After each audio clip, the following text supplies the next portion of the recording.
Hello po.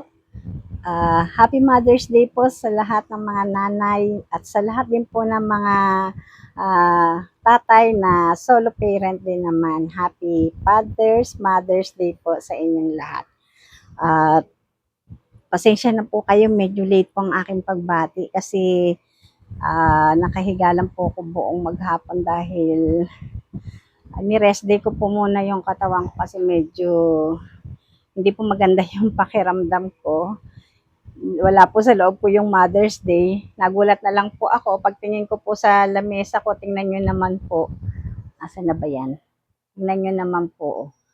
Ang daming kung ano-ano pong mga makakain yung pinagbibili po ng aking mga anak. Ayan po. Ayan. May mga mangga pa po yata. Binati lang po nila ako ng Happy Mother's Day daw po. Ayan, isang linggo ko daw pong paglilibangan yung mga pagkain binili po nila para sa akin. Napaka-sweet po na aking mga anak kahit po yung dalawa kong lalaki. Pati rin po tuloy yung aking mga manugang ay nadamay na nakuha na po yung aming mga pag-uugali na mas mahalaga po yung pagmamahal sa loob ng tahanan kaysa po yung wala kang paki. Yun po yung, ganun ko po silang pinalaki. Yung wag pong maiinggit sa kapwa.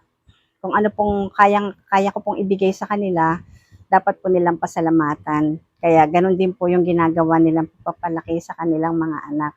Sabi ko po sa aking dalawang lalaki na may asawa na nga po, ang role po nila sa buhay ay maging ama't ina, kagaya po ng ginawa ko sa sarili ko na ako po ay naging isang ama't ina na kailangan po nilang yung obligasyon po at responsibilidad po nila sa kanilang mga anak ay gampanan po nila. Huwag po silang pumaris sa mga nakita na po nilang mali sa buhay po namin na dapat po ng lahat po ng mali ay dapat po naming itama at ituwid. Gawing maganda para po wala po kaming pagsisisihan na yung pong mali ay susundan po namin, yung alam po naming mali na.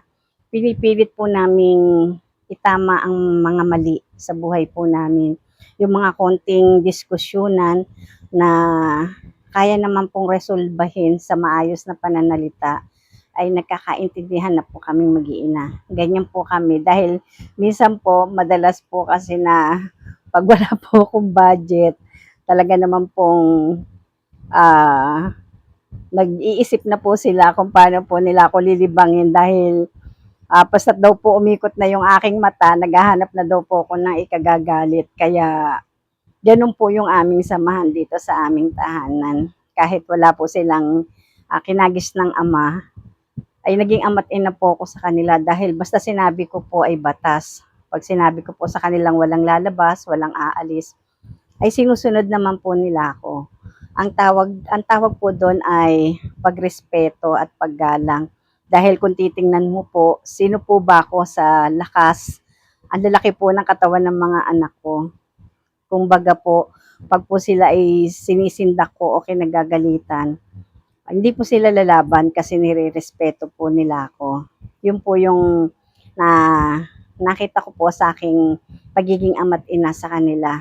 Yung pagmamahal po nila sa akin ay hinaluan po nila ng pagrespeto at paggalang. Kaya po marami pong humahanga sa samahan po naming mag-iina na maganda ko raw pong naitaguyod at napalaki ang aking mga anak.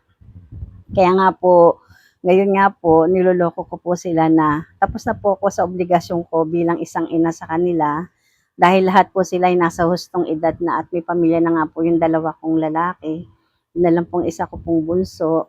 Pero po, nasa, ah, ano na rin po, nasa hustong edad na rin po. Kaya po, sabi ko nga po sa kanila, lilibangin ko na rin po yung aking sarili. Sabi ko po, panahon na para bigyan ko naman din po ng panahon yung aking sarili. Gaya nga po niyan, bumalik na po ako sa aking pagsusumba.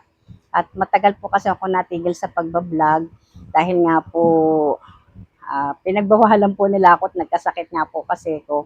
Pero nakita po nila yung aking kalungkutan dahil masaya po ako sa aking ginagawa na kung ano man po yung mangyayari sa akin ay talaga pong gano'n ang buhay. Dapat po ay palagi ka pong handa sa kung ano man po ang mangyayari sa'yo.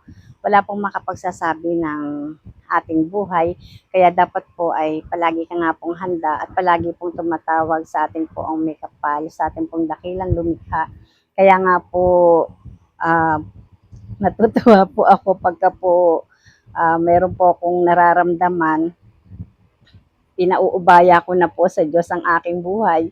Bigla po akong kakabig na, wag niyo po muna akong kukunin dahil po yung akin naman pong mga apo ang gusto ko pong nabigyan ng maayos na buhay din po. Matulungan ko po ang aking mga anak kahit papano.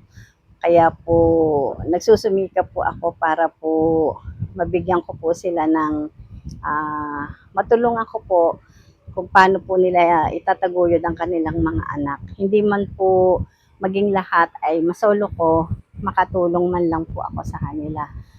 Paano po? Happy Mother's Day po ulit. Pag po ako sinipag, mag uh, didiscuss na po ulit ako dahil sabi nga po sa inyo, balik pag bibidyo na po ulit ako, ang pagbabalik po na eksperyensyadang terapista. Kaya abangan nyo po, mag-a-advise po ako na aking mga experience po tungkol po sa stroke.